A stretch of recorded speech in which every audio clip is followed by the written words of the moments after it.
ගොඩක් ආදරෙන් ඔයාලා හැමෝම අපේ channel එකට පිළිගන්නවා. ඉතින් අද හදාගන්නේ පොල් කිරි එකතු කරන්නේ නැතුව හදාගන්න රසවත් කොල කැඳ එකක්. එහෙනම් අපි වීඩියෝ එකට ගිහින් බලමු කොහොමද මේ රසවත් කොල කැඳ එක හදාගන්නේ කියලා. මේ කොල කැඳ එක හදාගන්න මම අද අරගෙන තියෙන්නේ මුකුණුවෙන්න ටික හොඳට තෝරලා හොදලා මේ විදිහට කපාගෙන තියෙන්නේ. මේ විදිහට කපාගත්තේ බ්ලෙන්ඩර් එකට ලේසි නිසා. ඔයාලා වංගෙඩියක් වගේ කොටනවා නම් මේට වඩා ලොකුවට කපාගත්තත් කමක් නැහැ. ඊට පස්සේ සුදු ලුණු බික් දෙකක් තුනක් අරන් තියෙනවා පොඩිවට කපලා. ඉඟුරු කෑල්ලකුත් පොඩිවට කපලා අරන් තියෙනවා. රතු ලුණුත් පොඩිවට කපලා අරන් තියෙනවා. ඊට අමතරව රසායන ලුණු අරන් තියෙනවා. අපේ කැඳේකේ බත් එක හදාගන්න මං හාල් අරගෙන හාල් ටික ග්‍රයින්ඩර් එකට දාලා වට දෙක තුනක් කරකවලා ওই වගේ කෑලි කඩාගෙන අරන් තියෙනවා. ඔයාලට මේකට පාවිච්චි කරන්න පුළුවන් හාල් වෙනුවට කුරක්කම් පිටි එහෙම නැත්නම් කිතුල් පිටි දේශීය සහල් වර්ගයක සහල් ඕන එකක් පාවිච්චි කරන්න පුළුවනි. ඊට පස්සේ අපට ඕන වතුර ওই ටික තමයි ඕන වෙන්නේ. මම මේ විදිහේ භාජනයක් අරගෙන තියෙන්නේ මැටි මුට්ටියක්. ඒකට හාල් ටික එකතු කරගන්නවා. ඊට පස්සේ හාල් ටික තැම්බෙන්න ඇති කියලා හිතන තරමට වතුර එකතු කරගන්නවා. වතුර කෝප්ප එකමාරක් විතර. ඒකටම ලුණු චුට්ටකුත් එකතු කරගෙන ලිපේ තියා ගන්නවා.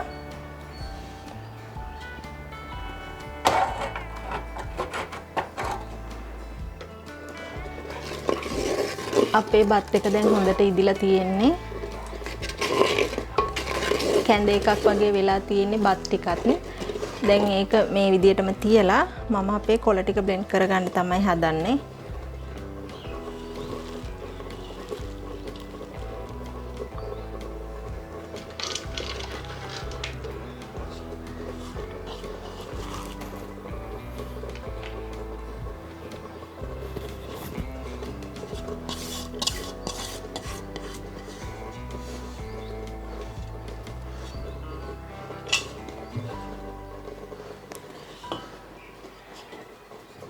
ඊට පස්සේ ඉඟුරු ටික සුදු ලුණු ටික රතු ලුණු ටික එකතු කරගන්නවා. ඔයාලට පුළුවනි ඉඟුරු ටික නම් මේ විදිහට බ්ලෙන්ඩ් කරලා රතු ලුණු ටික සුදු ලුණු ටික බත් එකටම දාලා ලිපේ තියන්න. එතකොට හැබැයි අපිට මේ වගේ කෑලි හම්බෙනවා. ඒ වුණාට කැමති කෙනෙකුට ඒ විදිහට කරන්න පුළුවනි. මම අද මේ ටික ඔක්කොම බ්ලෙන්ඩ් කරලා තමයි ගන්නෙ. ඊට පස්සේ වතුර ටිකක් දා ගන්නවා.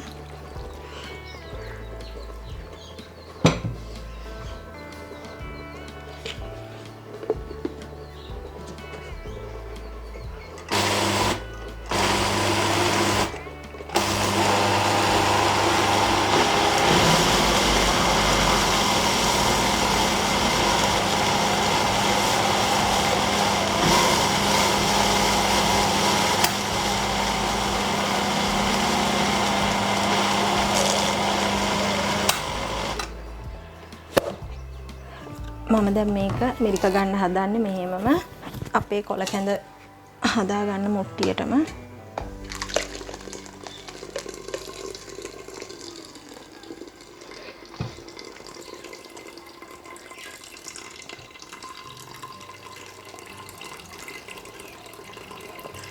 අද අපේ කොළ කැඳේ තියෙන විශේෂත්වය තමයි පොල් පොඩ්ඩක්වත් එකතු කරගන්න නැහැ පොල් කිරි.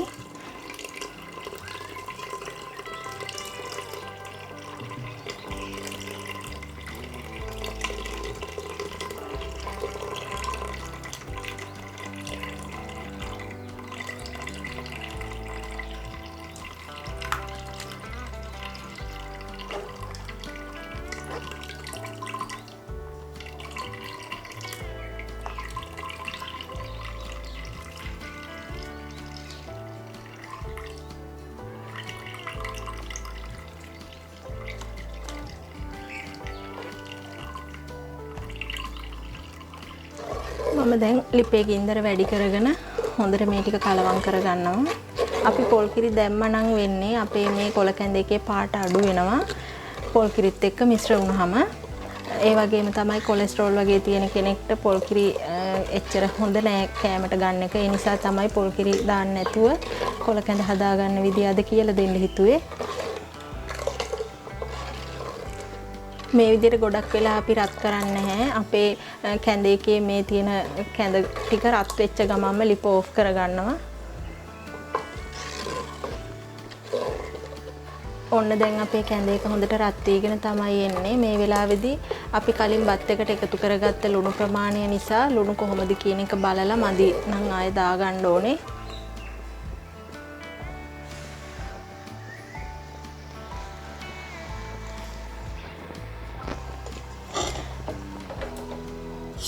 මට තව ලුණු චුට්ටක් එකතු වුණා නම් හොඳයි වගේ. ඒ නිසා මම ලුණු චුට්ටක් එකතු කරගන්නවා.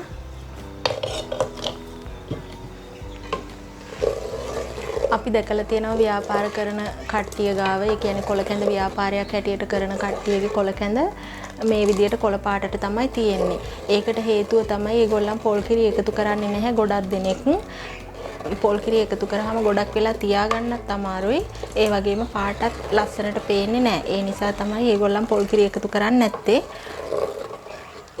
ඔන්න ඉතින් අපේ කොළ කැඳ එක අපි හදාගෙන ඉවරයි. මම මේ වෙලාවේදී ලිප ඕෆ් කරගන්නවා. එහෙනම් ඉතින් ඔයාලත් මේ විදියට හදලා බලන්න. එහෙනම් මේ වගේම තවත් වීඩියෝ එකකින් හම්බෙමු.